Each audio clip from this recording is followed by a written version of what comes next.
Querido Perlotti, escúchame, Pelandrón, voy al grano porque tu carta casi me dio bronca.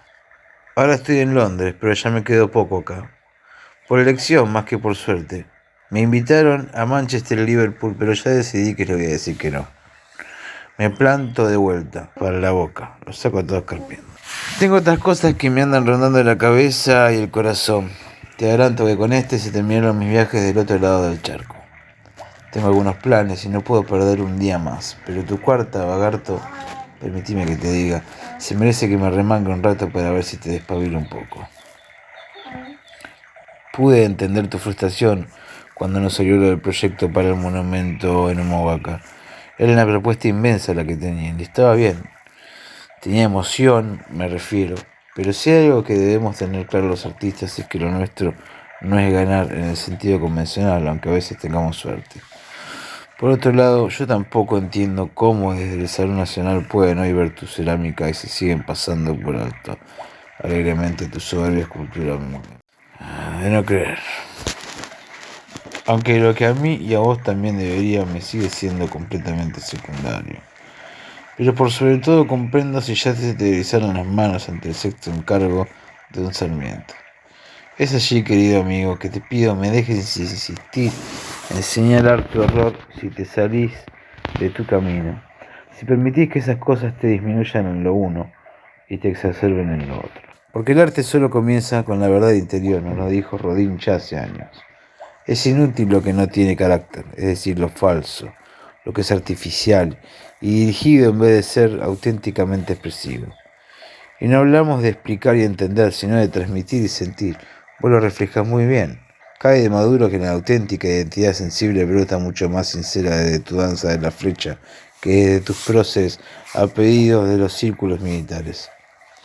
Pero también es falso que sea una causa completamente estéril embarcarse también en algunas de esas empresas. Siempre en la justa medida, esa es la clave, créeme. Lo que no nos podemos permitir los artistas, incluso por sobre dejar de ser prudentes y atentos, es que estas cosas hagan mella alguna en nuestro ánimo y en nuestra voluntad. Primero, estimado Perlotti, porque el artista transmite desde la idea y no meramente desde el objeto. Sin ir más lejos, y ya que estamos con estos balurdos, acordate del escándalo de Sarmiento de Rodin por el 900, si mal no recuerdo. 30 años después, todavía los cogotudos aprietan los dientes cuando le pasan por el lado. Rodin, un genio, verdaderamente representó la pasión, no al hombre. Harto le pidieron que rectifique su obra, no movió ni un dedo. Moraleja, terminó influenciando la forma de expresar reinante por la que surgía desde su interior. Priorizó su propio elemento y mientras tanto nos movió el piso a unos cuantos. El resto del mundo con suerte logrará asimilarlo, aunque demande aún más tiempo. Lo mismo así como todavía muchos no ven, incluso frente a sus propias narices, cuando les mostrás en esa obra danzante y cruda a una cultura erguida y orgullosa, incluso bailando más allá de la salvaje voracidad del mundo, a la que le diste sutilmente forma de simple flecha, siempre tan bonachón vos, la verdad. Lo que te digo entonces, aunque toque no estar en tu elemento, no desestimes cada oportunidad de crear, por más ajena que sea, según tu propia mirada del mundo. Lo segundo, hace falta que te diga. Las obras se hacen con billulla, camarada. Yo también respeto la palabra de tu amigo Rojas que propone la síntesis de Eurilindia, la cual no deja de parecerme válida, pero cuando desliza que el pueblo debe pagar su propio renacimiento, yo no estoy tan seguro. Escúchame. Se acabó hace rato la era del mecenazgo puro, en eso tienes razón. Salvo que trasciendas toda categoría y seas llanamente un genio, un Rivera de esos que acá no hay. A nosotros, ni naciones ni principios nos van a adoptar alegremente. Ya ni hablar de pueblos, que bastantes cosas tienen de las que ocuparse antes de poder siquiera pensar en el arte. A nuestra generación de artistas les tocó un tiempo donde se deben contemplar diversas opciones a la vez, quizá más elaboradas e inexploradas. Escuché este hit, que un día aprendía viviendo la yeca entre vagabundos de la isla Maciel, y en los últimos años anduvo por Madrid, Roma y Nueva York, y tuvo que tener audiencia con monarcas, generales y hasta el mismo Papa, con el único fin de financiar sus propios proyectos lunáticos. No me estoy quejando, ¿me entendés bien? Te estoy diciendo un poco que el fin justifica los medios, aunque siempre sin pisar a nadie, eso sí, ni que decírtelo justamente a vos, hermano. Y nuestros medios de estabilidad mediante son auténticos. A nosotros nos abrieron la puerta para ir a jugar, sí, a esa academia de los barrios, pensada justamente para eso. Y es verdad que después nos acomodaron bastante las plumas Courbet y Gazzari y tantos otros maestros de los libros y otras obras. Pero las alas, déjame resaltarlo, eran nuestras. Los mismísimos pichones que le dan esperanza a las utopías pseudo-indianas, nosotros. Pero que una vez en el aire se piantan para donde más lo sienten. Y si hemos de llegar a algún lado en esta vida e incluso después, va a ser por nuestro propio esfuerzo infatigable, por nuestra propia vocación ilusionada y por nuestra propia lealtad con el arte mismo que nos brota de adentro. No tengas duda de eso, Perlotti. Ese es nuestro humilde e infinito valor. Y si hace justo y preciso que encontremos las maneras para defenderlo. Ahora déjame decirte también esto que me vuelve mientras te escribo. Para reducir los sentidos posibles de esa metáfora de llegar a algún lado, poner en primera plana las miradas a aquello que reside sobreviviendo como por debajo, trasladar a una obra aquello que no se ve, rescatar y reivindicar la belleza de lo históricamente menospreciado. Todo eso es en sí un lugar a donde ir, cuando es el lugar del que venimos. El motivo de nuestro arte, y es contundente porque lo amamos desde lo más profundo de nuestro ser, es nuestro verdadero hogar naciendo desde adentro. Nos forma y nos hace formar parte de su dignidad, por lo cual estamos eternamente en deuda. Ahí tenés otro motivo para no aflojar. Y acá es donde me sube la tanada, que andás a ver si tengo de verdad, o también es adaptada del viejo Chinchilla. Todo eso parece igual a lo que dice Kandinsky con lo espiritual del arte, que usando los mismos preceptos de la autenticidad del alma, justifica su egocentrismo.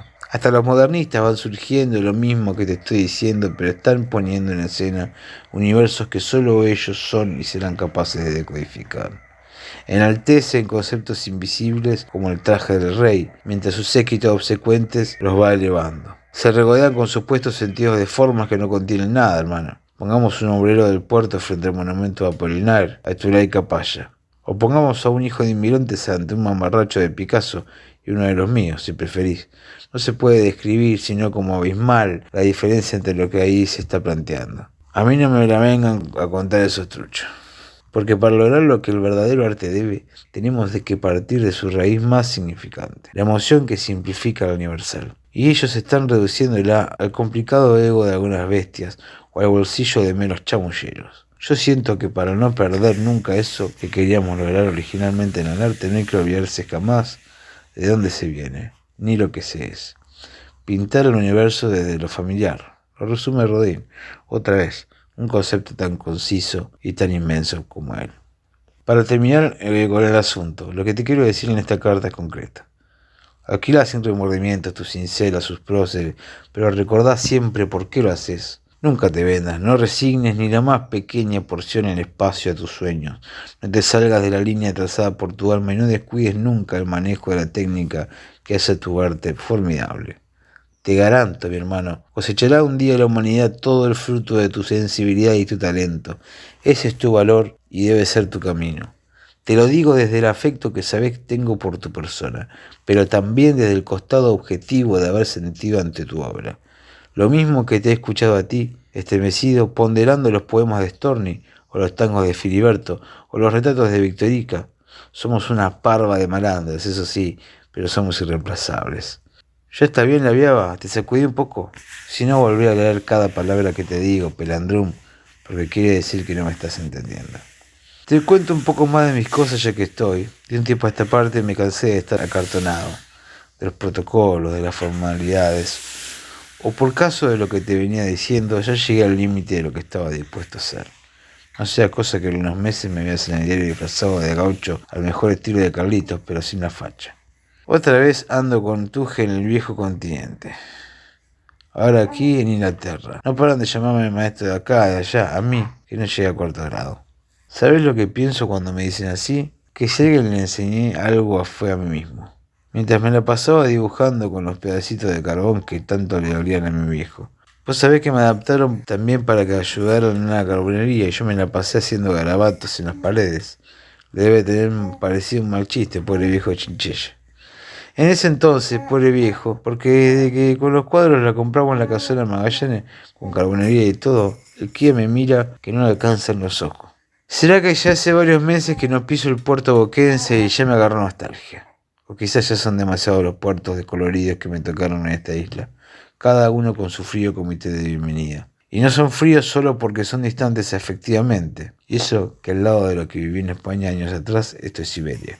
Son fríos porque no salen del apuro y de los números, cuando lo que les estoy presentando es la lenta poesía del obrero, la belleza del trabajo humilde en el puerto de mi tierra.